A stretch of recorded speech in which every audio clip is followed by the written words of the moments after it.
तो hello and welcome back to the course. तो आज हम सीखेंगे, हमारा जो लास्ट पैटर्न है वो हम कवर कर लेंगे यहाँ पे। तो उसका नाम है डारोस बॉक्स थ्योरी। ठीक है, ये सिर्फ एक पैटर्न नहीं, ये बल्कि एक अच्छी थ्योरी है जो कि इन्वेस्टमेंट एंड ट्रेडिंग के लिए यूज़ होती है। एंड ये one of my best setup है ट्रेडिंग के लिए एंड इन्वेस्टमेंट के लिए। तो इसके ऊपर ज़रूर ध्यान दीजिएगा। सो डारोस बॉक्स होता क्या है, सबसे पहले मैं आपको समझा देता हूँ। तो मार्केट देखिए, यहाँ पे होता यह है कि ऐसे एक ट्रेंडिंग मार्केट के बाद मार्केट एक साइडवेज हो जाता है। ठीक है, यहाँ पे टाइम वाइज करेक्शन हो या फिर प्राइस वाइज करेक्शन, लेकिन मार्केट एक रेंज में ही ट्रेडिंग करता है। एंड फिर हम यहाँ पे क्या, एंड वो ट्रेडिंग जो होती है वो एक बॉक्स में ही सीमित हो जाती है।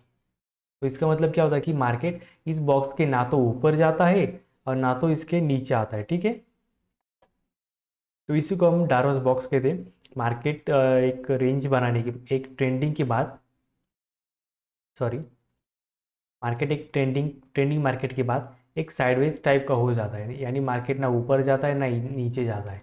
लेकिन जब भी मार्केट इसका ब्रेकआउट देता है तो मार्केट बहुत तेज़ी से ऊपर जाता है। तो इसको हम कहते हैं डारोस बॉक्स।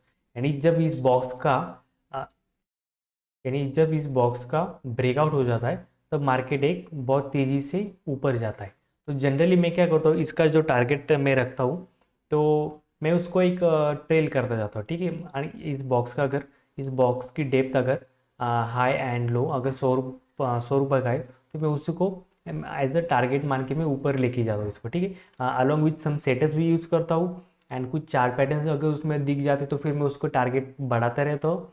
एंड बाकी सेटअप्स अगर कहीं पे अगर एग्जिट देता है तो फिर मैं वहाँ पे एग्जिट कर लेता हूँ। ठीक है, तो अभी मैं आपको कुछ डेली अपने कुछ स्टॉक्स में एग्जांपल दिखा देता हूँ, फिर हम उसमें चार्ट के ऊपर हम कुछ अलग एग्जांपल भी देखेंगे। तो अभी मैं आपको दिखा देता हूँ कि एक एग्जांपल देखिए यहाँ पे अगर क्लियर तरीके से देखोगे, मार्केट एक ट्रेंडिंग के बाद मार्केट एक साइडवाइज तरीके से यहाँ पे हो रहा था। ठीक है, जैसे इसका ब्रेकआउट हुआ, देखिए जैसे इसका ब्रेकआउट हो यहाँ पे, तो देखिए कितनी बड़ी बड़ी कैंडल यहाँ पे मार्केट ने बनाई।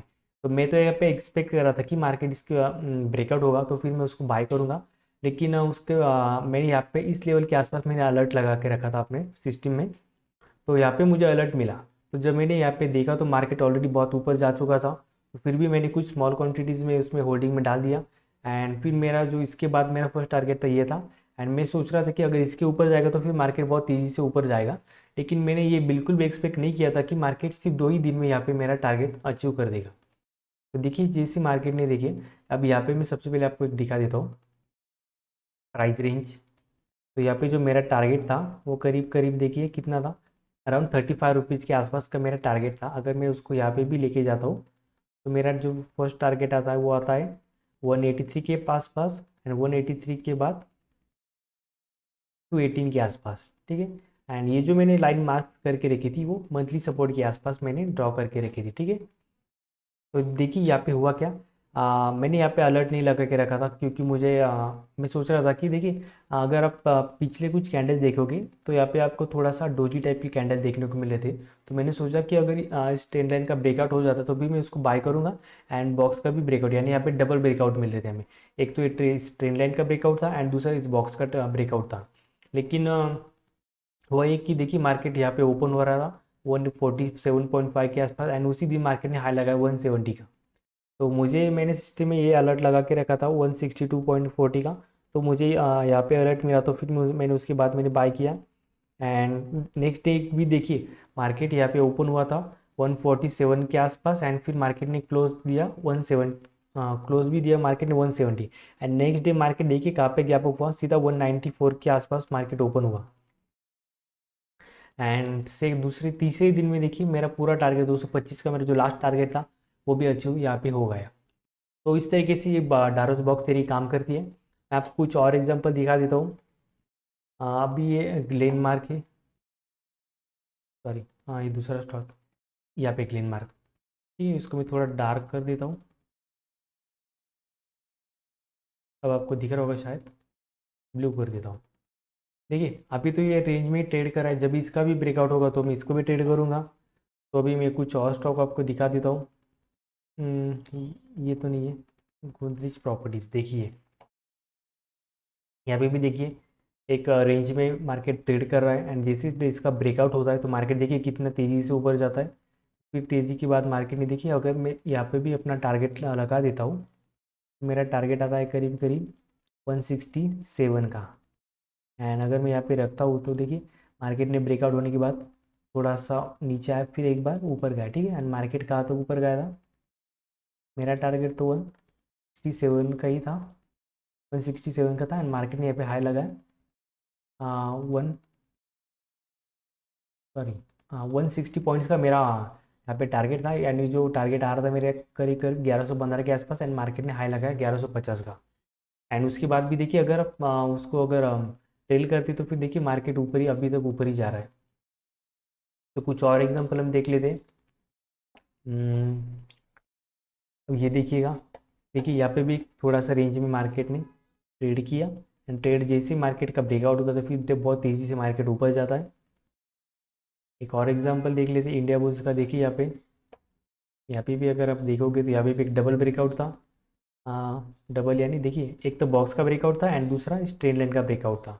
ये मतलब यहाँ पे भी अगर ट्रेंड लाइन का आपको डबल ब्रेकआउट मिलता तो बहुत ही अच्छा है, क्योंकि आपका या फिर यहाँ पे रिस्क बहुत ही कम हो जाता है।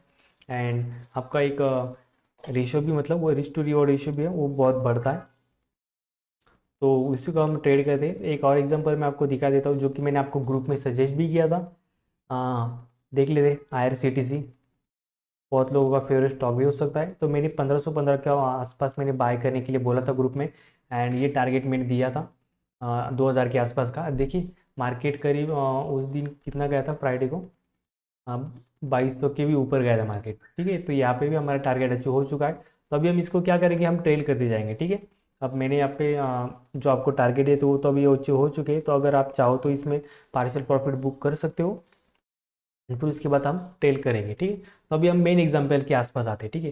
तो सबसे पहले हम एग्जाम्पल लेंगे,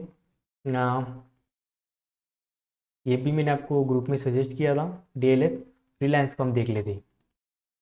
ये भी मैंने मंथली चार्ट लगाया हुआ यहाँ पे।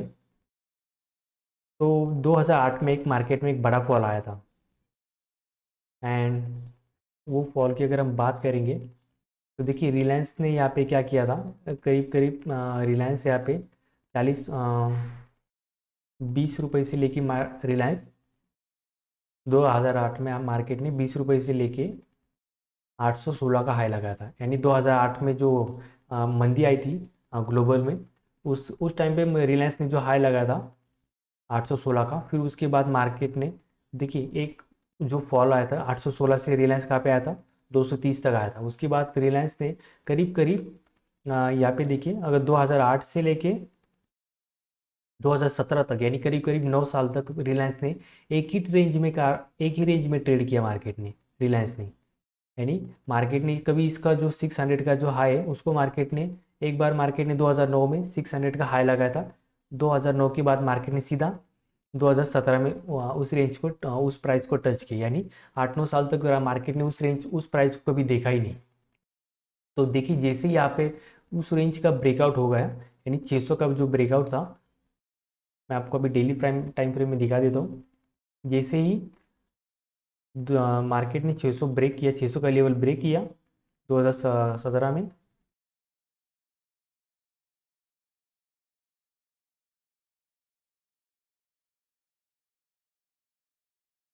तो यहाँ पे एक बहुत अच्छी अपॉर्चुनिटी आपके लिए बन रही थी। देखिए मंथली टाइम फ्रेम में आपको, सबसे पहले तो मंथली टाइम फ्रेम में आपको डार्वस बॉक्स थ्योरी मिली थी। एंड अगर उसकी हिसाब से भी हम टारगेट देखे जाए तो फिर एक बहुत ही अच्छा टारगेट वहाँ पे देखने को मिल रहा था। एंड सेकंड थिंग, मैंने आपको कुछ वीडियोस पहले आपको मैंने बताया था गुड स्टॉक बैड स्टॉक में, वहाँ पे भी अगर आप देखोगे तो आपको बहुत ही अच्छा स्टॉक था ये, लेकिन एक रेंज में कारोबार कर रहा था। यानी यहाँ पे एक टाइम वाइज करेक्शन बहुत अच्छी तरीके से हो चुका था। यानी मार्केट एक ट्रेंडिंग हो गया। ट्रेंडिंग के बाद मार्केट ने एक करीब 9 से 10 साल तक मार्केट ने सिर्फ टाइम करेक्शन किया। जैसे ही मार्केट ने 600 को ब्रेक किया, यहाँ पे मैं आपको दिखा देता हूँ, वर्टिकल लाइन मैंने यहाँ पे ड्रॉ कर दी है। तो करीब करीब 2017 में मार्केट का ब्रेकआउट हुआ था, यानी 600 के आसपास देखिए मार्केट ने यहाँ पे ब्रेकआउट दिया। एंड सिर्फ 2-3 सालों में देखिए 600 के बाद रिलायंस कहाँ पे गया, 600 के बाद सिर्फ 3 साल में मार्केट रिलायंस यानी 2017 में ब्रेकआउट दिया एंड 2017 यानी 18, 19, 20 अभी तक 21 चालू है। अब यानी सिर्फ 3 साल में आपकी जो इन्वेस्टमेंट थी वो करीब करीब 4 टाइम्स हो गई। यहाँ पे कुछ लॉजिक था क्या? कुछ ज़्यादा आपको समझने की ज़रूरत है? अगर सिर्फ आपको सिर्फ सिंपल थ्योरी भी अगर आपको पता होती तो शायद आप एक अच्छा ट्रेड आप यहाँ पे ले सकते थे। मेरे पास भी अभी रिलायंस के बहुत सारे शेयर्स पड़े हुए, अभी तक मैंने कुछ प्रॉफिट बुक नहीं किया यहाँ पे। यहाँ पे कोरोना का फॉल आया था, ठीक है कोई बात नहीं। जब भी हमें फॉल मिलता है तो एक अच्छे स्टॉक में आपको जब भी एक डीप मिलती है तो आपको यहाँ पे बाय करना चाहिए। एंड फिर देखिए अभी भी रिलायंस का भी ब्रेकआउट तो हो चुका है, अभी रिलायंस थोड़ा बुलिश रहेगा। तो अभी हम यहाँ पे ये डिस्कस करने नहीं आए, हम यहाँ पे अभी हम दूसरा एग्जांपल देख लेते हैं, वो रहेगा डीएलएफ का। देखिए डीएलएफ भी एक अच्छा स्टॉक था उस टाइम पे, अगर लेकिन अगर आप देखा जाओ तो गुड स्टॉक और बैड स्टॉक के हिसाब से अब ये थोड़ा सा गद्दा टाइप का स्टॉक है, ठीक है।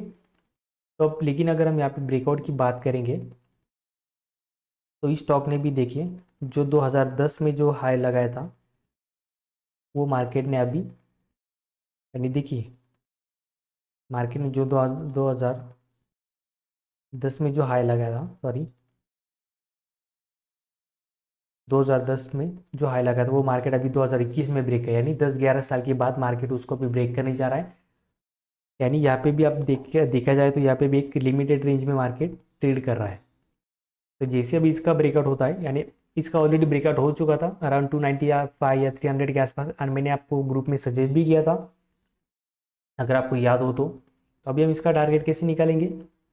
सेम तरीका है, प्राइस रेंज सिलेक्ट करेंगे यहाँ पे एंड दिखा देता हूँ आपको। इन्वेस्टमेंट के लिए अभी एक आपको अच्छा स्टॉक है। अच्छा है नहीं, देखिए सेक्टर अच्छा परफॉर्म कर रहा है, ठीक है, क्योंकि रियल एस्टेट सेक्टर वैसे भी अभी डाउन जा रहा था कुछ सालों से। एंड फिर उसके बाद कुछ नॉर्म्स आए थे, रेरा वगैरह कुछ रूल्स आए थे, उसकी वजह से रियल एस्टेट सेक्टर और भी डाउन हो गया था, ठीक है। तो अभी मुझे मेरे ख्याल से अभी ये एक स्टॉक आपकी नज़र में होना चाहिए जो कि एक अच्छा परफॉर्म करेगा। एंड उसका अगर हम टारगेट देखा जाए तो फिर हमारा फर्स्ट टारगेट निकाल के आता है करीब करीब 517 के आसपास, यानी 510 515 के आसपास हमारा कुछ टारगेट आता है। एंड आप अगर स्टॉप लॉस की बात करें हम यहाँ पे तो यानी 30-40 रुपये का स्टॉप लॉस है। एंड उसके हिसाब से अगर टारगेट देखा जाए तो फर्स्ट टारगेट आता है करीब करीब 200 पॉइंट का, यानी यहाँ पे भी हमें 1:5 का रेशियो मिल रहा है। तो ये भी एक अच्छा स्टॉक आपके लिए इन्वेस्टमेंट के लिए हो सकता है। एंड अगर ये बुल मार्केट हो तो फिर आपको ये बहुत ही अच्छा टारगेट भी दिखा सकता है आपको। तो अगर बुल मार्केट हो तो फिर ये आपको 700 के भी लेवल दिखा सकता है। एक और एग्जांपल है जहाँ पे भी मेरी बहुत होल्डिंग पड़ी हुई है एंड मैंने अभी तक इसका 1 रुपये भी मैंने अभी तक बुक नहीं किया, ठीक है। तो वो है लार्सन एंड टुब्रो इन्फोटेक। ये भी एक बहुत अच्छी तरीके से परफॉर्म कर रहा था। एंड यहाँ पे मैंने क्या किया था, मैंने एक अर्ली थोड़ी सी बुक मतलब यानी यहाँ पे पोजीशन मैंने ऐड की थी, क्योंकि यहाँ पे भी मुझे एक डबल ब्रेकआउट मिला था। एक तो इस बॉक्स के अंदर मुझे ट्रेन लाइन का ब्रेकआउट मिला था यहाँ पे, एंड जैसे ही यहाँ पे ब्रेकआउट हुआ फिर मैंने और पोजीशन ऐड कर ली। लेकिन सैडली क्या हुआ, कोरोना का फॉल आ गया, फिर कोरोना देखिए मार्केट वहाँ से 1210 तक आया था, लेकिन मैंने 1400 के आसपास फिर एक थोड़ा सा होल्डिंग में बढ़ा दिया था। एंड उसके बाद जो मार्केट ने इसका जो ब्रेक किया, ठीक है, मैंने तो ये मतलब एक्चुअली ब्रेकआउट तो यहीं पे हो गया था, लेकिन अगर फिर भी हम देख लेते बॉक्स के हिसाब से फिर एक बार तो 1900 के आसपास हमें यहाँ पे टारगेट में सॉरी हमारा जो ये था बाइंग लेवल था वो ट्रिगर हो गया यहाँ पे। एंड उसके बाद देखिए मार्केट कहाँ पे गया, मेरी इन्वेस्टमेंट ऑलमोस्ट डबल से, यानी मार्केट ने 4500 का हाई भी लगा था यहाँ पे, ठीक है। तो 1900 से लेके 4500 विद इन अ ईयर, एक साल में आपकी इन्वेस्टमेंट यहाँ पे डबल हो चुकी है, प्लस मार्केट आपको डिविडेंड भी देता है। तो यहाँ से दो फायदे आपको स्टॉक में इन्वेस्ट करने के, आपको दो फायदे, एक तो आपको इन्वेस्टमेंट के ऊपर आपको ग्रोथ भी मिलती है, प्लस मार्केट आपको डिविडेंड भी देता है, यानी जो पर्टिकुलर स्टॉक होता है वो आपको डिविडेंड भी देता है।